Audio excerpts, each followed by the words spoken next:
Alright, welcome to our second video, Conducting Biology Research. Again, we're just going to roll through this and hopefully hit on all of the main points. So if we move on to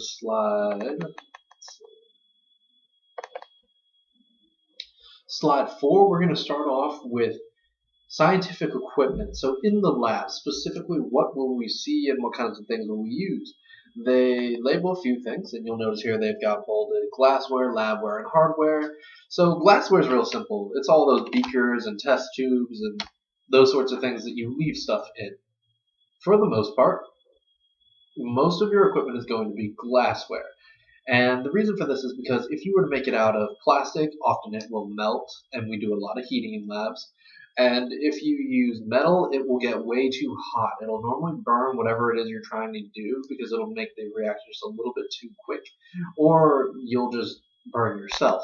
Glassware is much, much safer. That said, even if we are using glassware, you're not supposed to just be touching it with your bare hands. All right. Next, you have labware. So this is just random things, Bunsen burners, anything to hold all of your beakers and your test tubes and that kind of thing.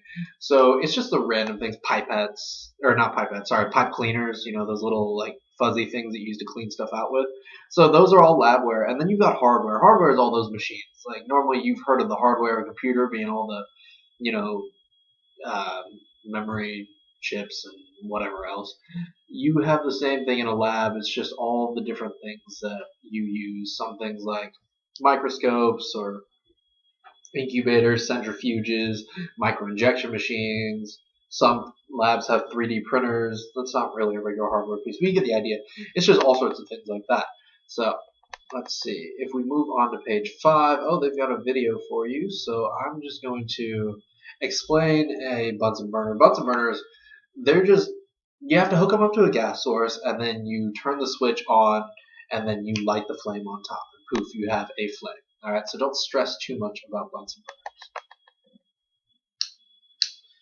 Graduated cylinders, we've already kind of talked about. I told you these graduated cylinders, some of them are plastic, some of them are glass. Doesn't really matter. They come in a lot of different sizes, but graduated cylinders really are just for measuring the volume of stuff.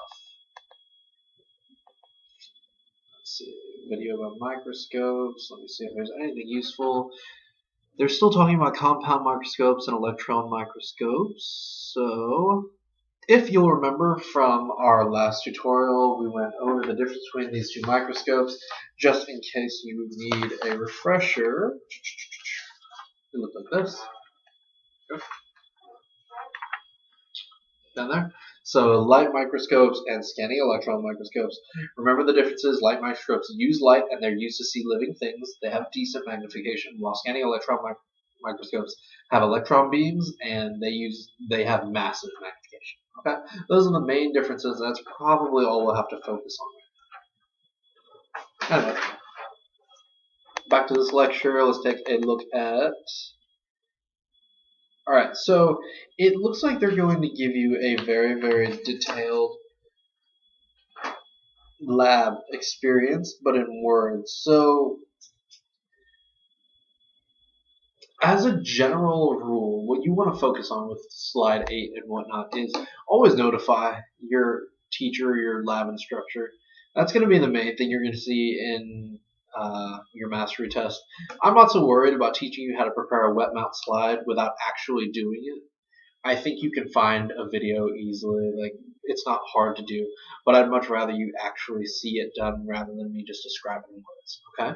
So the main thing you need to take away from your mastery test is that whenever possible, inform your teacher.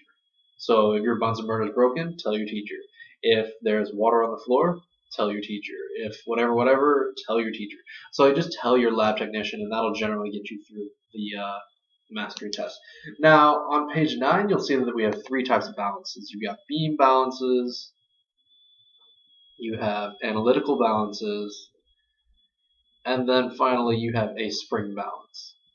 Most people are used to beam or spring balances. Not too many people use analyticals, or at least they didn't until very, very recently. So let's talk about what each one is. A beam balance. So this one it uses a beam, obviously. And you see these in you see these in doctors' offices where they keep tapping the little weight until it moves all the way across the bar. So, here's the weight, and they just keep tapping it, tapping it, tapping it until your beam suddenly tilts over like that. Okay? So you have a beam and just kind of bends. So that's the thing where there's a little weight, and I keep tapping it, tapping it, tapping it, tapping it, and eventually my beam will fall. Alright, so that is a beam balance. An analytical balance is analytical balances are extremely precise, like super accurate, and they're going to be a lot more complex. They're cut off from the outside world, essentially. You cannot really mess with them. You just have to stand there and they calculate things. So they're very, very precise. If you see a question about this, it's probably just about how good they are. Okay? And spring balances are probably what you've seen before. This is when you've seen people like stand on these spring balances and then it moves a little. You see this kind of little thing, something like that. And it's like 0 pounds, 250 pounds, and then there are little hash marks, that kind of thing. And then the little ticker just kind of moves left to right. Okay, so you guys have seen these kinds of scales, and they're like, hey, step on the scale, and people step on them like that, and that sort of thing. So you've all absolutely seen these spring balances. These depend on gravity, so these are gravity dependent. Basically, the heavier you are, the more gravity pulls on. Well, actually, gravity pulls on everyone equally. But anyway, you push down against the thing heavier. So if you change the gravity, the spring is definitely going to change. So if instead of Earth's gravity, was doubled, a person weighing 80 pounds would now weigh 160. All right. I should use easier numbers than that. I don't really know why I did. So let's go ahead and move on. Page 10. Okay, it gives you a little exercise, fairly easy, so don't worry about it. You can deal with that. Now, safety in biology, like I said, let's see. You generally don't want to touch things. You definitely want to wear your masks, your goggles, your gloves, and you definitely don't want to just be touching things that you're heating up. You have to use your forceps. So forceps are kind of like these little pincer things. They're shaped like they're little prongs. Kind of looks like a pair of scissors, but it's not sharp at all. So it's used for picking things up. Okay. Again, whatever happens, if anything's damaged, if you drop anything, if anything's broken, just call your professor, call your teacher, and they will be the ones to take care of it. All right. So let's take a look at 12. Yeah, there's really nothing of this that you necessarily need to know. They're all fairly obvious. So they're just some symbols. You can memorize if you like, but I don't think they're on your mastery test. So again, using equipment safely, they're going to tell you more about how this works.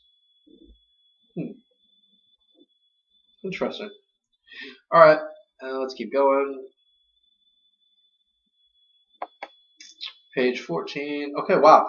So this chapter is actually ridiculously short. I don't think any of you will have trouble with this. So the main thing I want you to remember is the difference between a light or a compound microscope and a scanning electron microscope. So let's see. Let's get all the things we need in one frame. So I need you to know the difference between a light microscope and a scanning electron microscope. I also need you to know the difference between a beam, an analytical, and spring balances in order to weigh things. I also need you to know the difference between glassware and whatnot. So why do we use glassware? It's because it doesn't melt and it doesn't get ridiculously hot to where it can completely damage us. And what else do we need to know? Oh yeah, and if anything goes wrong in the lab, just let your teacher know. Alright, this mastery test is fairly simple. I don't think any of you guys will have trouble with it, so I'm not going to make this video long. We'll cut it 9 minutes. If, for whatever reason, you have any questions, you can always contact me. Email me or message me, and let me know what's going on. Alright, guys. So, good luck. Hopefully you'll get through this mastery test, and I'll see you guys in the next video.